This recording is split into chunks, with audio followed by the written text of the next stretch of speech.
नमस्कार दोस्तों, आज से हम लोग बिहार पुलिस कांस्टेबल के लिए सेट प्रैक्टिस प्रारंभ कर रहे हैं। इस सेट प्रैक्टिस को के क्रम में आप सेट को प्राप्त करेंगे टेलीग्राम ग्रुप से, जिसका कि लिंक डिस्क्रिप्शन में दिया हुआ है। आप वहां से जाकर सेट अटेम्प्ट करेंगे, उसके बाद डिस्कशन को देखेंगे। डिस्कशन के क्रम में आप अपने कॉपी कलम को साथ रखिए ताकि जो प्रश्न एक्सट्रैक्टेड हो उसको आप उसमें लिखिए। एक्सट्रैक्शन कॉपी को आपको हमेशा एग्जाम तक साथ रखना है और उसका रिवीजन करते रहना है ताकि आपके मार्क्स ग्रो होते चले जाएं। तो चलिए सबसे पहले हम लोग से स्टार्ट करते हैं। पहला क्वेश्चन है आपका हंस का पर्यायवाची।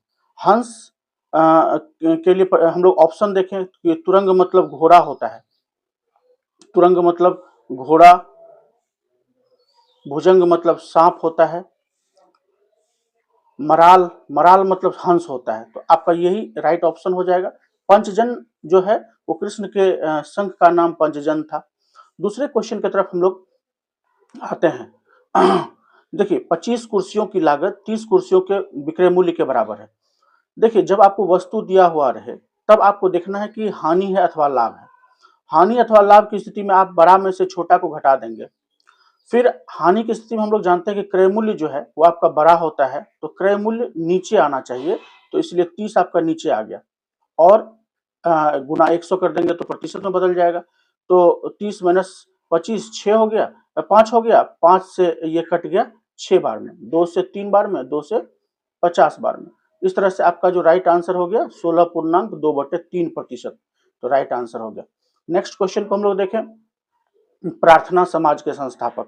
देखिए प्रार्थना समाज के संस्थापक जो थे वो आत्माराम पांडुरंग थे।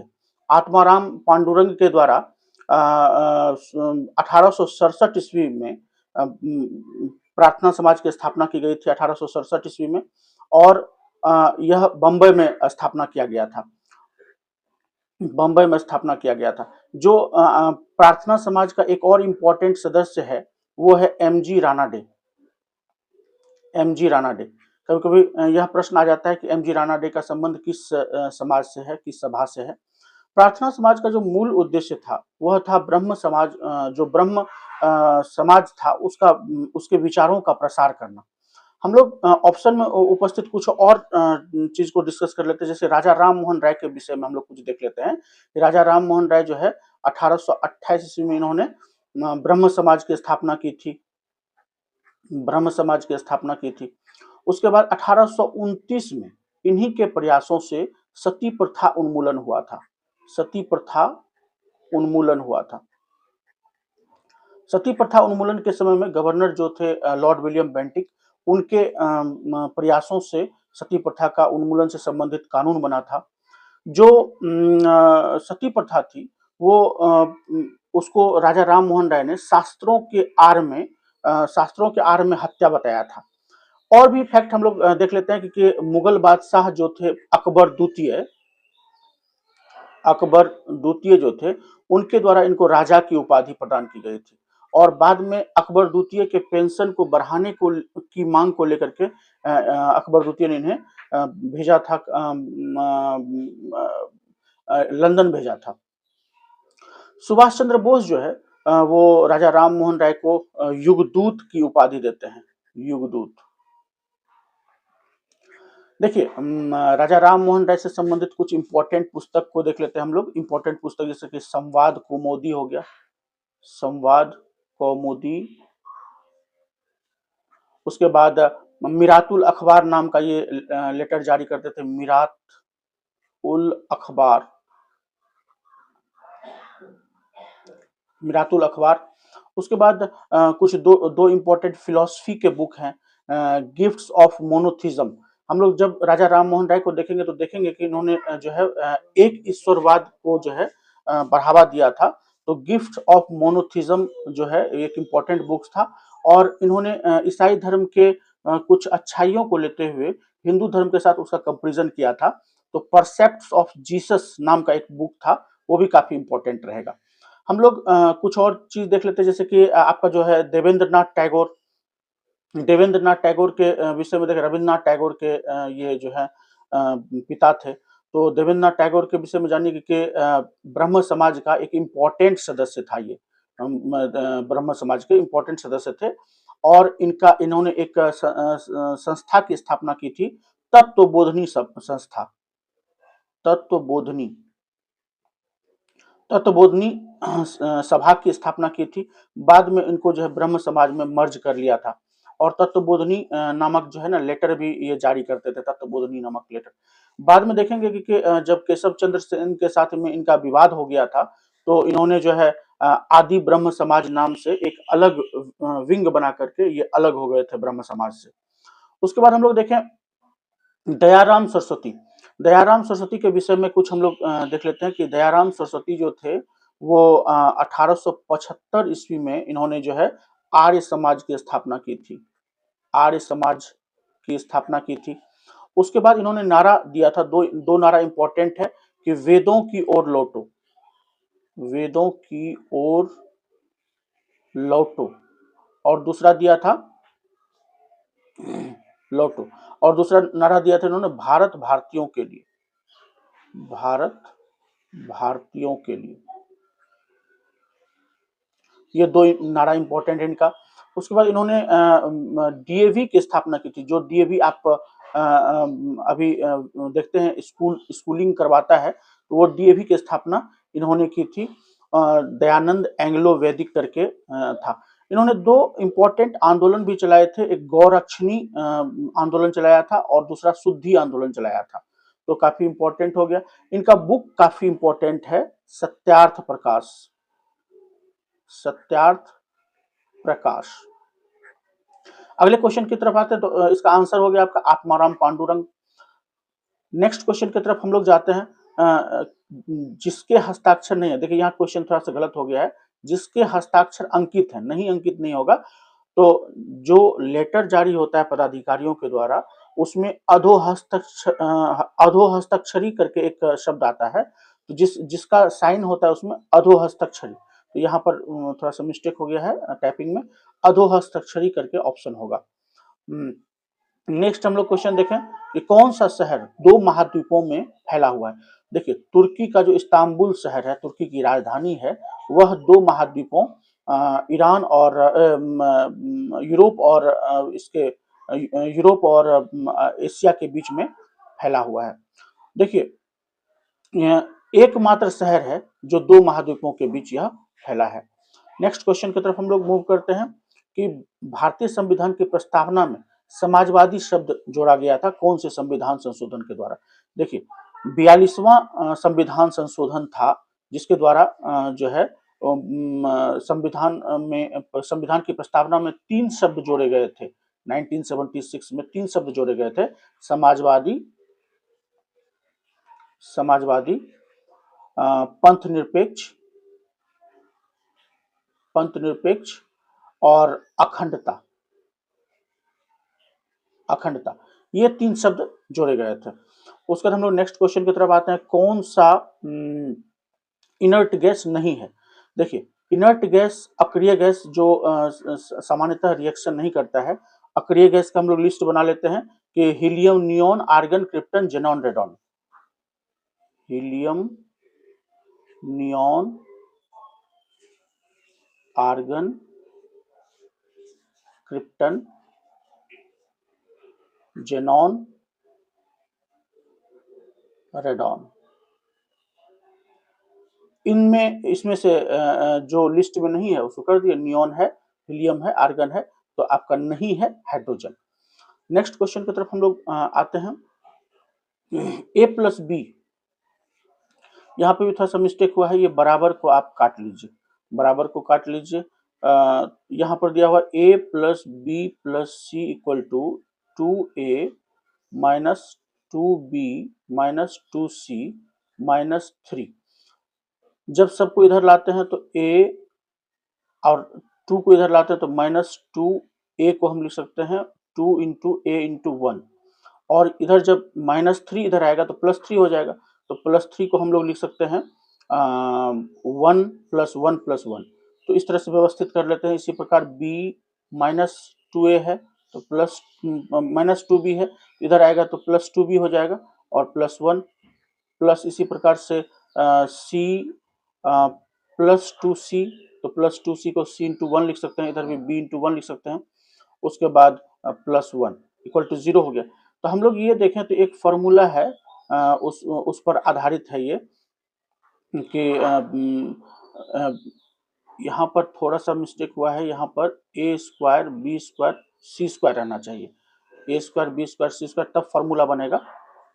तो ए स्क्वायर बी स्क्वायर और सी स्क्वायर, तो ये फॉर्मूला बन गया a माइनस 1 का होल स्क्वायर प्लस यहाँ पे बन गया b प्लस 1 का होल स्क्वायर और यहाँ पे बन गया c प्लस 1 का होल स्क्वायर इक्वल टू 0। देखिए तीन टर्म प्लस होकर के जीरो हो रहा है, इसका मतलब सभी टर्म इंडिविजुअल जो है वो 0 के बराबर है। तो जब a माइनस 1 इक्वल टू 0 होता है तो a का मान हो जाता है 1। जब b प्लस 1 इक्वल टू 0 होता है तो b का मान हो गया -1 और c प्लस 1 इक्वल टू 0 होता है तो c का मान हो गया -1। इस प्रकार से हम लोग दिया हुआ है कि a प्लस बी प्लस सी निकालना है, a प्लस बी प्लस सी जब निकालते हैं तो -1 प्लस 1 कट जाएगा और -1 आंसर बच जाएगा। तो आपका आंसर हो गया -1। नेक्स्ट हम लोग देखें वज्रायन संप्रदाय। देखिए बौद्ध धर्म की संस्था है, 7वीं शताब्दी में जो है इस विंग का विकास हुआ था। 7वीं शताब्दी में वज्रयान की यह शाखा प्रारंभ हुई थी और इससे पहले जो बौद्ध धर्म की दो शाखा थी जो कि चतुर्थ बौद्ध संगीति के समय में, कनिष्क के समय में हुआ था, हीनयान और महायान। तो सबसे पहले हम लोग देखें कि दो विंग पहले से था, हीनयान और दूसरा था महायान। हीनयान के लोग जो हैं वो बुद्ध को महापुरुष मानते थे, जबकि महायान के लोग जो है बुद्ध को अवतार मानते थे। प्रतिमा पूजन हीनयान वाले नहीं करते थे, प्रतिमा पूजन ये नहीं करते थे, जबकि महायान वाले प्रतिमा पूजन करते थे। उसके बाद हीनयान की जो शाखा वर्तमान में श्रीलंका हो गया, बर्मा हो गया, जावा सुमात्रा हो गया, इसमें हीनयान की शाखा है और तिब्बत, चीन, जापान, कोरिया, इसमें जो है महायान की शाखा है। उसके बाद हम लोग देखेंगे कि जो हम लोग के ऑप्शन में वज्रयान है, वज्रयान से संबंधित कुछ देख ले कि वज्रयान 7वीं शताब्दी में इस विंग का विकास हुआ और इसके आने के बाद बौद्ध धर्म में तंत्र मंत्र जादू टोना का प्रवेश हो गया। इनका जो कंसेप्ट है पंचमाकार का मध्य, मांस, मैथुन, मत्स्य और मुद्रा, ये 5 माकार को दी गई है इसमें अनुमति। मतलब मछली खाने की अनुमति थी, मुद्रा मतलब व्यापार करने की अनुमति थी, मैथुन मांस आप खाने की अनुमति मिल गई, मध्य मतलब शराब पीने की अनुमति मिल गई। तो जाहिर सी बात है जब बौद्ध धर्म में इतने सारे कुरीतियां आ गई तो इसी शाखा के कारण भारत में बौद्ध धर्म का पतन प्रारंभ हो जाता है। तो बौद्ध धर्म का पतन प्रारंभ हो गया। देखिए जैन धर्म की 2 शाखा थी, दिगंबर, श्वेतांबर। तो जैन धर्म का 2 शाखा हो गया, दिगंबर, श्वेतांबर, जिसके बारे में हम लोग देखेंगे। श्वेतांबर, दिगंबर जो था वो वस्त्र नहीं पहनते हैं और श्वेतांबर जो है वो श्वेत वस्त्र धारण करते थे। यहाँ ऑप्शन में और है एक ताओ धर्म। ताओ धर्म जो है वो चीन का एक प्रचलित दार्शनिक और धार्मिक परंपरा है, यानी कि आप कह सकते हैं कि चीन का जो है मूल धर्म यही है, चीन का मूल धर्म। तो इस प्रकार देखें तो वज्रयान जो है वो बौद्ध धर्म की शाखा है। ए ऑप्शन आपका सही रहेगा, बौद्ध धर्म की शाखा है। नेक्स्ट क्वेश्चन की तरफ हम लोग आते हैं कि जो कौन सा ग्रह आकार और द्रव्यमान में पृथ्वी के समान है। देखिए आकार और द्रव्यमान में पृथ्वी के समान शुक्र है, वीनस, जिसको कि आकार में समानता के कारण से पृथ्वी की जुड़वा बहन भी कहा जाता है, पृथ्वी की जुड़वा बहन। और जुड़वा ग्रह भी कहा जाता है, जुड़वा ग्रह। पृथ्वी से शुक्र जो है वो सबसे नजदीक स्थित ग्रह है और यहाँ पर जो है कार्बन डाइऑक्साइड करीब बहुत अधिक मात्रा में इसके वायुमंडल में मौजूद है। करीब 97% वायुमंडल जो है कार्बन डाइऑक्साइड है। तो कार्बन डाइऑक्साइड के अत्यधिक उपस्थिति के कारण यहाँ पर प्रेशर कुकर कंडीशन डेवलप हो जाता है और यह जो ग्रह है वो काफ़ी गर्म और गर्म होने के कारण चमकीला है। यानी कि टेम्परेचर जो करीब-करीब 470-480 के करीब में पहुँच जाता है और इस चमकीला होने के कारण से जो है यह चमकते रहता है सुबह और शाम को, इसलिए भोर और साँझ का तारा भी इसे कहा जाता है। शुक्र ग्रह को भोर का तारा या साँझ का तारा भी कहा जाता है। ठीक, नेक्स्ट क्वेश्चन हम लोग देखें। बहती गंगा में हाथ धोना। बहती गंगा में हाथ धोना, अवसर का लाभ उठाना। नेक्स्ट क्वेश्चन हम लोग देखें, नेफ्रोलॉजी। देखिए, नेफ्रोलॉजी जो है उसका किसका अध्ययन है? तो नेफ्रोलॉजी जो है वो किडनी या वृक्क कह लें आप, जिसको गुर्दा भी कहते हैं, तो किडनी से संबंधित अध्ययन है। देखिए, किडनी जो है वो आपका मुख्य उत्सर्जी अंग है और इसकी जो रचनात्मक एवं कार्यात्मक इकाई है वो नेफ्रॉन है। तो नेफ्रॉन के कारण से ही इसके अध्ययन को नेफ्रोलॉजी कहा जाता है। तो करेक्ट ऑप्शन हो गया आपका ए। उसके बाद हम लोग देखें कि भारत का संविधान कब अपनाया गया था। देखिए, भारत का संविधान जो था वो 26 नवंबर 1949 को अपनाया गया था और संविधान सभा में जो कुल जो सदस्य थे 299, उसमें से 284 उस दिन आपके उपस्थित थे। तो उन 284 सदस्यों के द्वारा 26 नवंबर 1949 को प्रस्तावना को पर सिग्नेचर किया गया, संविधान पर सिग्नेचर किया गया। प्रस्तावना का एक लाइन आप लोग जानते हैं कि आज 26 नवंबर 1949 को इस संविधान को अंगीकृत, अधिनियमित और आत्म अर्पित करते हैं। तो इससे पता चल रहा है कि संविधान जो है आपका अपनाया गया था 26 नवंबर 1949 को, जबकि 26 नवंबर 1950 को जो है वो संविधान आपका लागू हुआ था। तो हम लोग नेक्स्ट क्वेश्चन की तरफ मूव करते हैं। नेक्स्ट क्वेश्चन है आपका cos थीटा sin थीटा बराबर m है, cosec थीटा n दिया हुआ है। अब इसमें n के जगह पर इसको रख करके देखते हैं, cosec theta plus sec theta into m square मतलब cos theta plus sin theta का होल स्क्वायर माइनस 1। इसको सॉल्व करें तो हम लोग जान रहे हैं cos square theta plus sin square theta plus 2ab होता है, तो 2 into cos theta into sine theta minus 1।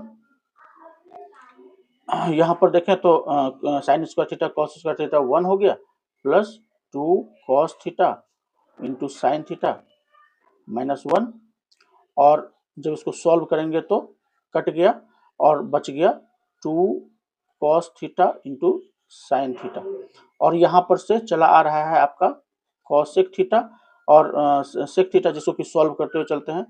Cosec theta मतलब 1/sin theta plus sec theta बराबर 1/cos थीटा, और इसको जब सॉल्व करते हैं तो नीचे में आ गया sin theta into cos theta, और यहाँ पर हो गया cos theta plus sin theta, यानी फाइनल टर्म में आपका जो है वो हो गया cos theta plus sin theta बटे sin theta into cos theta, और जब फाइनल टर्म के साथ करते हैं तो ये कट गया आपका, तो बच गया 2 into cos theta plus sine theta. तो cos theta plus sine theta बराबर m दिया हुआ है, तो 2 इंटू एम हो गया।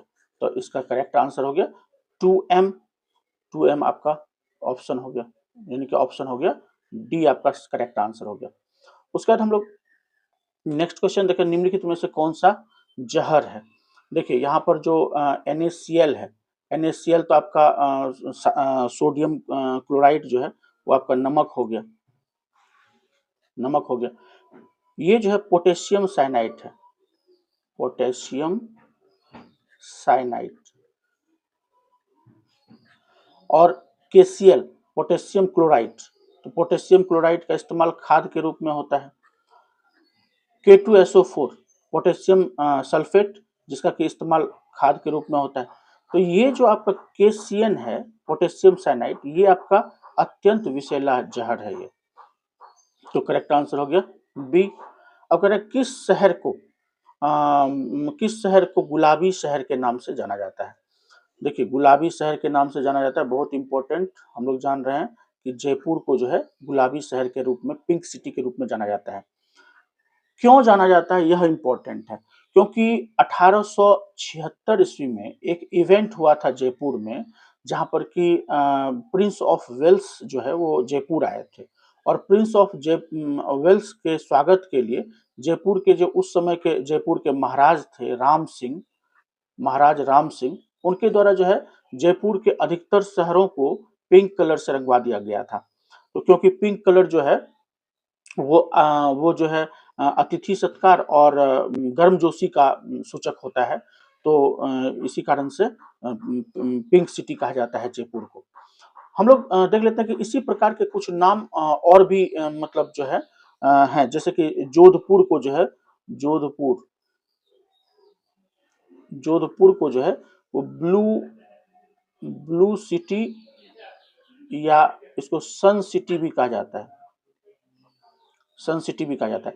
उसके बाद अहमदाबाद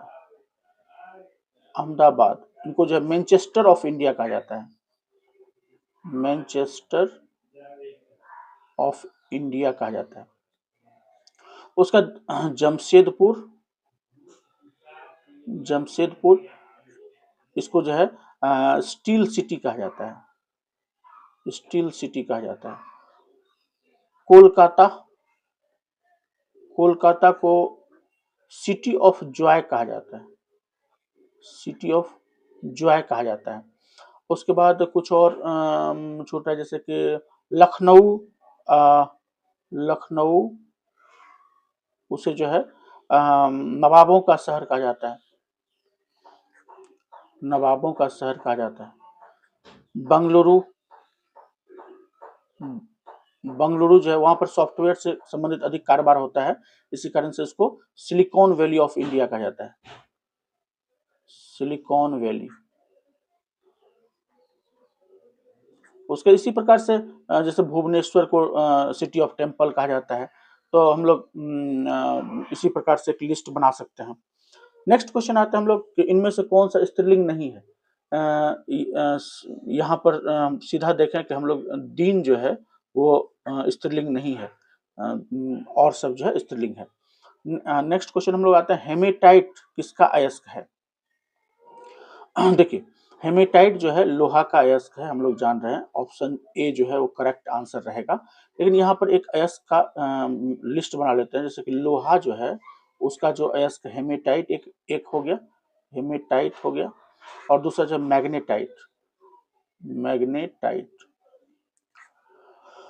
उसके बाद शीशा दिया हुआ है, तो शीशा का अयस्क हो गया, शीशा को ही लेड या पीबी कहा जाता है, लेड या पीबी कहा जाता है। इसका जो इम्पोर्टेंट अयस्क है गैलेना, तांबा का जो है कॉपर पायराइट हो गया, क्यूपराइट हो गया, कॉपर पायराइट और क्यूपराइट। देखिए, और भी अयस्क होते हैं, लेकिन ये जो अयस्क है इससे अधिक मात्रा में तांबा प्राप्त होता है। तो इस कारण से चांदी का जो है अर्जेंटाइट जो है चांदी का, और भी सिल्वर से संबंधित हैं। कुछ और भी हम लोग लिस्ट बना लेते, जैसे एल्यूमिनियम का एक इंपॉर्टेंट अयस्क है बॉक्साइट, टीन का इंपॉर्टेंट अयस्क हो गया कैसिटीराइट,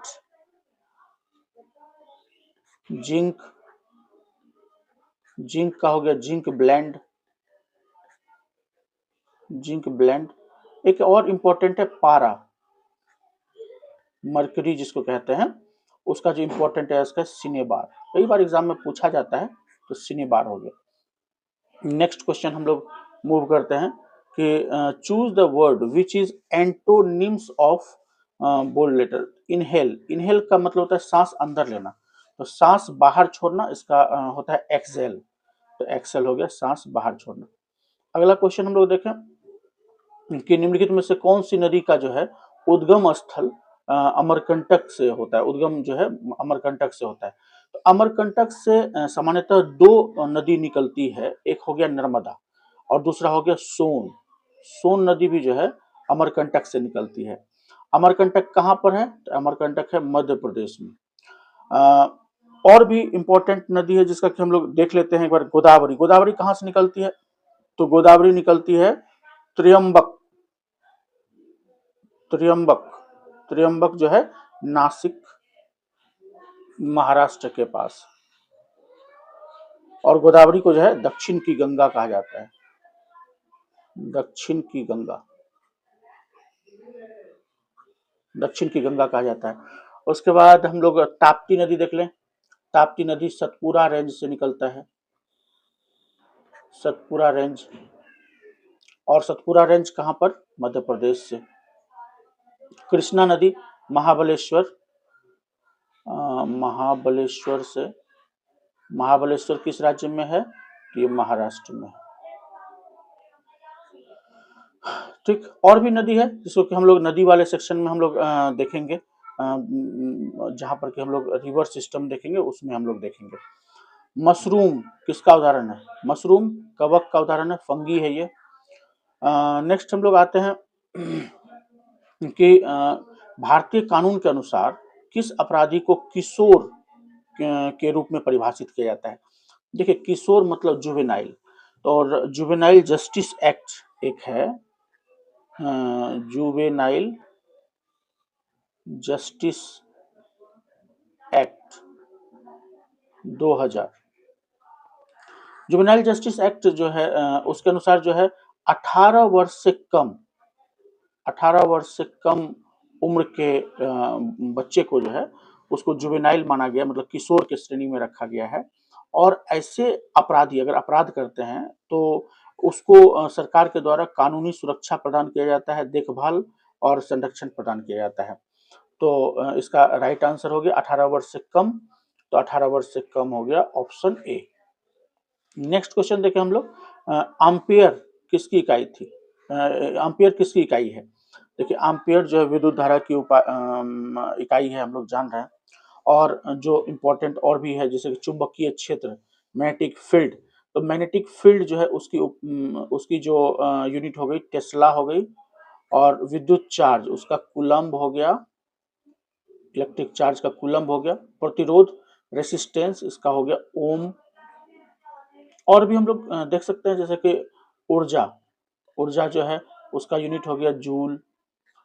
शक्ति पावर उसका यूनिट हो गया वाट। फ्रीक्वेंसी, फ्रीक्वेंसी इसका यूनिट हो गया हर्ज, हर्ज। फोर्स बल जो है उसका न्यूटन हो गया।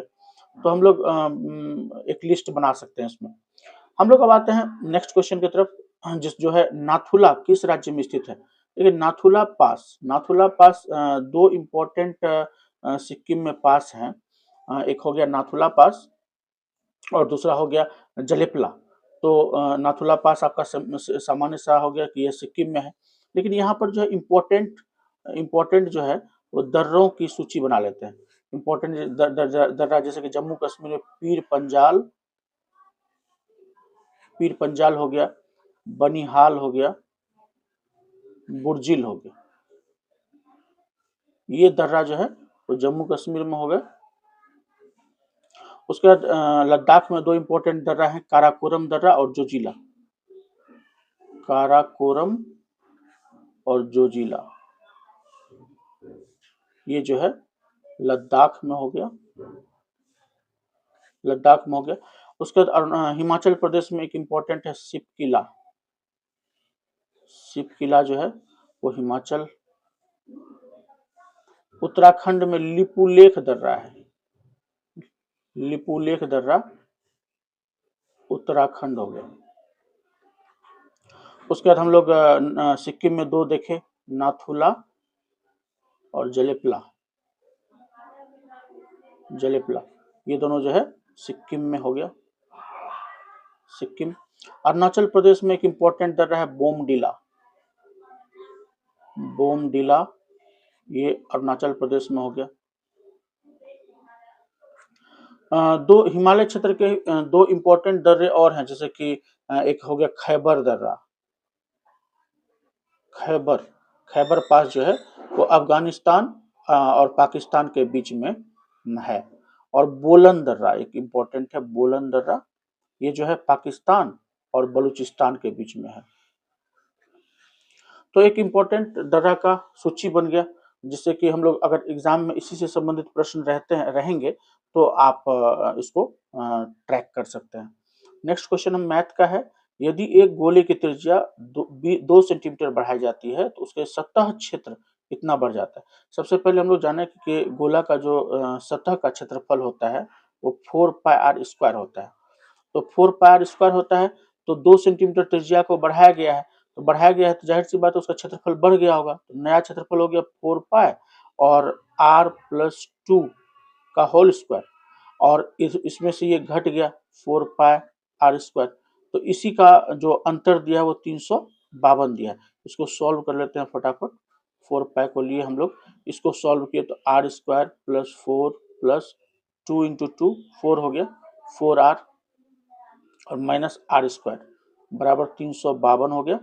और यहाँ पर r² कट गया तो 4 + 4r बचा, तो यहाँ पर से 4 कॉमन ले लेते हैं, 4 कॉमन ले लिए तो 1 + r बच गया, और ये 4π को उधर लेके चले गए 352, और 4π को उधर लेके गए 4, π का मान 22/7, ऊपर 7 आ गया। तो इसको सॉल्व कर लेना है। तो इसको सॉल्व किया मतलब यहाँ से 4 को हम लोग इधर ले आते हैं। तो पहले इसको सॉल्व कर लीजिए। जैसे कि हम लोग इसको 4 से देखें, 2 से इसको घटा दिए 11 बार में, 2 से इसको घटा दिए तो 2 एकम 2 और 17 दूनी 34 और 6, 11 से ये कट गया 16 बार में, और 4 से ये कट गया 4 बार में।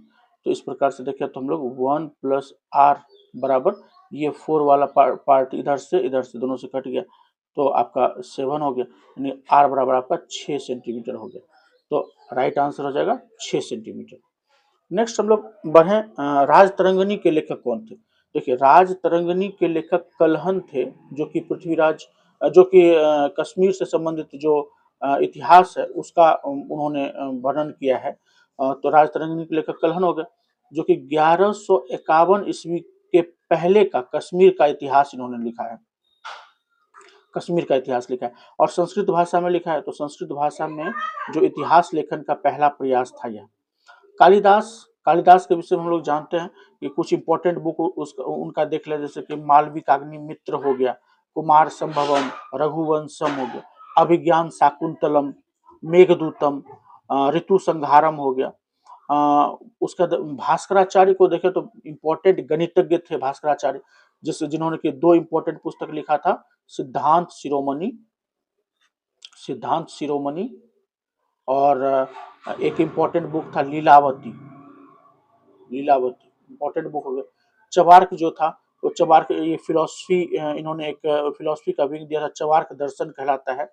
चबार्क दर्शन के अनुसार जो है इन्होंने कहा था कि यावत जीवेत सुखम जीवेत ऋणं कृत्वा घृतम पिबेत, मतलब जब तक जियो सुख के साथ जियो, अगर तुमको ऋण लेकर के भी घी पीना पड़े तो पियो, मतलब बिंदास रहो, यही एक तरह से कहिए तो।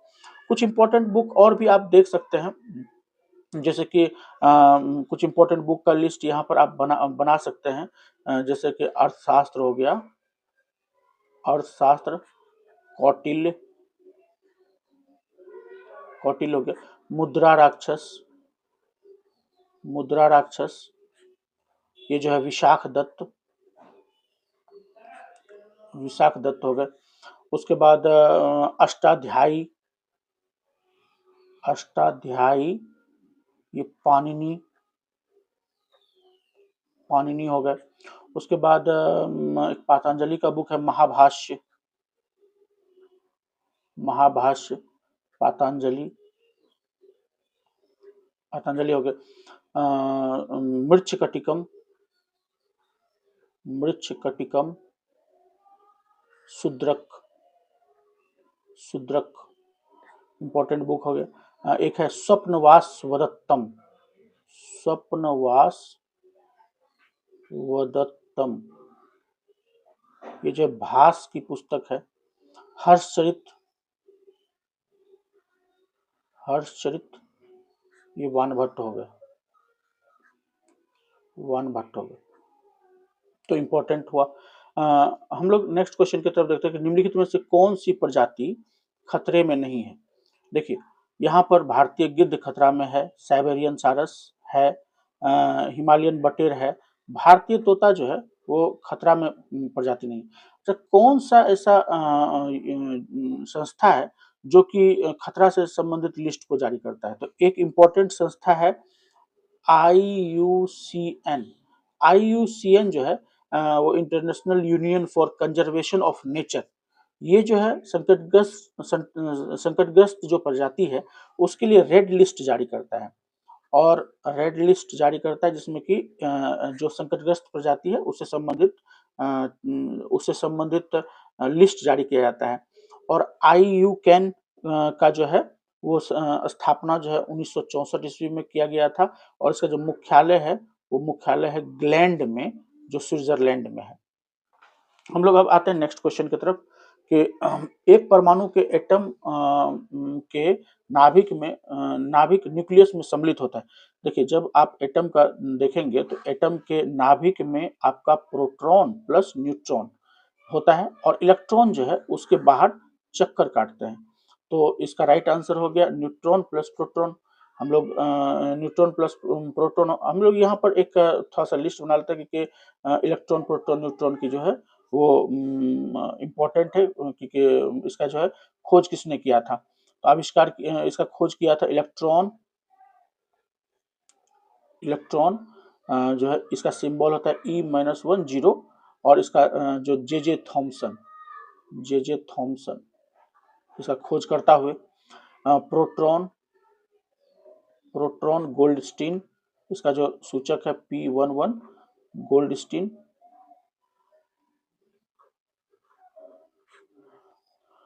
और न्यूट्रॉन चैडविक, न्यूट्रॉन इसका जो है इसमें आवेश रहित होता है तो N01, और इसका जो है चैडविक, चैडविक। यहाँ पे थोड़ा सा और भी देख लेते हैं, जैसे कि एटॉमिक नंबर जो है, परमाणु संख्या, परमाणु संख्या क्या होता है? तो परमाणु संख्या जो है number of proton, number of proton के बराबर होता है परमाणु संख्या, एटॉमिक नंबर, और यही जो सेम होता है नंबर ऑफ इलेक्ट्रॉन। मतलब नंबर ऑफ प्रोटॉन, प्रोटॉनों की संख्या और इलेक्ट्रॉनों की संख्या एक एटम में ये बराबर होती है, जिसे परमाणु संख्या कहा जाता है। हम लोग द्रव्यमान संख्या को देखें, द्रव्यमान संख्या, द्रव्यमान संख्या जो है जिसको कि मास नंबर कहा जाता है, और मास नंबर क्या हो गया? Number of proton plus number of neutron, मतलब नाभिक में जो चीज है, मतलब number of proton plus number of neutron, इसका जो योग है वो आपका जो है द्रव्यमान संख्या हो गया। हम लोग नेक्स्ट क्वेश्चन की तरफ आते हैं, क्योंकि जो है वेनसांग किसके शासनकाल में भारत आया था? देखिए वेनसांग जो है वो हर्षवर्धन के शासनकाल में भारत आया था। जब हम लोग हर्षवर्धन के टॉपिक को देखते हैं तो इसमें पता चलता है कि हर्षवर्धन के समय में भारत आया था 630 ईस्वी में, और जो आने का उद्देश्य था वो बौद्ध धर्म का अध्ययन था। इसके आने का उद्देश्य बौद्ध धर्म के अध्ययन के उद्देश्य से आया था ये। उसका कुछ उपनाम इसको दिया जाता है, उपनाम में इसको जो है उपनाम में वेनसांग को यात्रियों का राजकुमार, यात्रियों का राजकुमार, नीति का पंडित, नीति का पंडित, और इसको वर्तमान शाक्य मुनि, वर्तमान शाक्य मुनि का उपनाम इसको प्रदान किया गया। इसके बारे में और तथ्य जानिए, जैसे कि 6 वर्ष तक जो है वो नालंदा विश्वविद्यालय में अध्ययन किया था, नालंदा में अध्ययन किया था। और यहाँ से जाने के बाद इन्होंने अपना यात्रा वृत्तांत लिखा था, सीयू की इनके यात्रा वृत्तांत, इनका बुक है ये। ठीक, तो काफी फैक्ट हो गए इससे संबंधित। हम लोग नेक्स्ट क्वेश्चन की तरफ हम लोग आते हैं कि which of the following word has wrong spelling. देखिए यहाँ पर फैंट सही है, फेमस सही है, फेबुलस सही है, फैंस जिसका मतलब होता है घेरा, तो ये यहाँ पर ए हो जाएगा, FANSE हो जाएगा। तो यानी कि राइट आंसर हो गया आपका 30 का ए। नेक्स्ट हम लोग आते हैं समुराई। देखिए समुराई जो था एक योद्धा ग्रुप था जापान का, और जो कि 12वीं शताब्दी में जो है वो सत्ता में आया था, और 1868 तक जो है इनका प्रभाव जापानी सरकार पर बना रहा था। तो समुराई जो है वो जापान के योद्धा वर्ग हो गए। जैसे हम लोगों के यहाँ पर भारत में मराठा वर्ग थे, उसी प्रकार से वहां पर समुराई जो है वो योद्धा वर्ग थे। नेक्स्ट क्वेश्चन हम लोग देखें कि दो संख्याओं का अनुपात 3:4 है, उनका मौसो जो है 15 है। देखिए जैसे ही मौसो 15 हुआ तो हम लोग संख्याओं का योग क्या होगा, तो डायरेक्ट मौसो से गुना कर देना है। 15 तिया 45, 15 चौके 60, तो 5 10 105 हो गया राइट आंसर। नेक्स्ट हम लोग देखेंगे कि हास्य गैस, लाफिंग गैस कौन सा, N2O। N2O जो है वो मतलब लाफिंग गैस हो गया N2O। यहाँ कंफ्यूज नहीं होना है, NO2 के साथ कंफ्यूज नहीं होना है। N2O को लाफिंग गैस, कुछ और गैस देख लेते हैं जैसे कोल गैस। कोल गैस जो है मिक्सचर है हाइड्रोजन का और प्लस मीथेन का, तो ये कोल गैस हो गया। उसके बाद हम लोग वाटर गैस देख लें। वाटर गैस जो है कार्बन मोनोऑक्साइड और हाइड्रोजन का मिक्सचर हो गया। और उसके बाद प्रोड्यूसर गैस जिसको कि भाप अंगार गैस भी कहा जाता है। प्रोड्यूसर गैस जो कार्बन मोनोऑक्साइड और प्लस नाइट्रोजन का जो है वो मिक्सचर है। नेक्स्ट हम लोग आते हैं डल झील स्थित है कहाँ पर, तो डल झील हम लोग जान रहे हैं कि श्रीनगर में जो है, जम्मू कश्मीर के श्रीनगर में आपका स्थित है। राइट आंसर आपका हो गया सी, श्रीनगर। लेकिन यहाँ पर कुछ इंपॉर्टेंट लेक का जो है हम लोग सूची बना लेते हैं, जैसे कि वुलर लेक हो गया, वुलर लेक और डल झील तो दोनों जम्मू कश्मीर में हो गए। उसके बाद हम लोग उड़ीसा में चिल्का झील है, चिल्का झील उड़ीसा। पुलिकट झील जो है तमिलनाडु में। बेम्बनाड झील जो है वो केरल में हो गया। कोलेरू झील जो है वो आंध्र प्रदेश में हो गया। लोनार झील जो है महाराष्ट्र में हो गया। उसके बाद सांभर झील राजस्थान में, खारे पानी का झील है, राजस्थान में हो गया।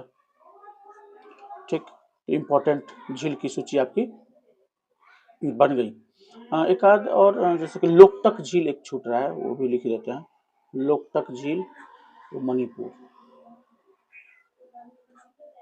मणिपुर हो गया। तो हम लोग नेक्स्ट जो क्वेश्चन है उसको देखें कि जो है भारतीय संविधान की 8वीं अनुसूची संबंधित है। देखिए 8वीं अनुसूची में जो 8वीं अनुसूची का जो सबसे इम्पोर्टेंट चीज है वो है भारतीय भाषा का, 22 भाषा का इसमें जो है 22 भाषा को इसमें शामिल किया गया है। मूल संविधान में आपको 8 अनुसूची था, बाद में 4 अनुसूची को जोड़ा गया है संविधान संशोधन करके, उसका एक लिस्ट बनाना आवश्यक है। जैसे कि जो है 9वां जो अनुसूची है वो प्रथम संविधान संशोधन जो हुआ था 1951 में, उसके द्वारा इसमें शामिल किया गया। इसमें भूमि अधिग्रहण से संबंधित कानून है, भूमि अधिग्रहण से। उसके बाद हम लोग 10वां जो अनुसूची को शामिल किया गया था वो 52वां संविधान संशोधन जो कि 1985 में हुआ था, उसके द्वारा शामिल किया गया था। इसमें दल बदल कानून है, दल बदल कानून। ठीक, उसके बाद 11वां जो अनुसूची है उसको उसमें पंचायती राज को 73वां संविधान संशोधन के द्वारा शामिल किया गया 1973 में। पंचायती राज, पंचायती राज। उसके बाद 12वां जो अनुसूची है उसको 74वां संविधान संशोधन सेम ईयर में 1993 में 73 हो गया 1993 में शामिल किया गया और इसमें जो है नगर पालिका। तो इस प्रकार से आपके कुल अभी वर्तमान में अगर हम लोग अनुसूची देखें तो कुल अभी जो है 12 अनुसूची, जो भारतीय संविधान में 12 अनुसूची शामिल है। हम लोग एक और क्वेश्चन ले लेते हैं इस पार्ट में कि fill in the blanks which correct word. He is blind to his own, तो मतलब इसका आंसर होगा, राइट आंसर हो गया ए। सिंधु घाटी सभ्यता के निम्नलिखित स्थलों में से किस स्थान में गोदी या डॉकयार्ड गोदी मतलब बंदरगाह का प्रमाण मौजूद है। देखिए बंदरगाह जो है वो दो जगह से मिला था, एक लोथल से मिला था, एक सुरकोटदा से मिला था। तो लोथल ऑप्शन में है, सुरकोटदा नहीं है, तो लोथल हो गया। और भी जो प्राप्त हुआ था सुरकोटदा से मिला था, सुरकोटदा से मिला था। तो हम लोग एक और इम्पोर्टेंट चीज यहाँ पर कर लेते हैं, क्योंकि हम लोग जो चीज यहाँ से प्राप्त हुआ है, जैसे कि लोथल और चान्होद्रो से मनका का कारखाना प्राप्त हुआ है। मनका जो मोती माला होता है, मोती जो है वो लोथल और चान्होद्रो से मिला है। चावल वो रंगपुर से प्राप्त हुआ है और लोथल से प्राप्त हुआ है। ठीक। अग्निकुंड जो है लोथल और कालीबंगन से मिला है, तो इसी प्रकार से हम लोग लिस्ट हम लोग देखेंगे और भी। नेक्स्ट पार्ट में आपका शेष प्रश्न को हम डिस्कस कर दिया जाएगा। बहुत बहुत धन्यवाद। अगले पार्ट का इंतजार कीजिए।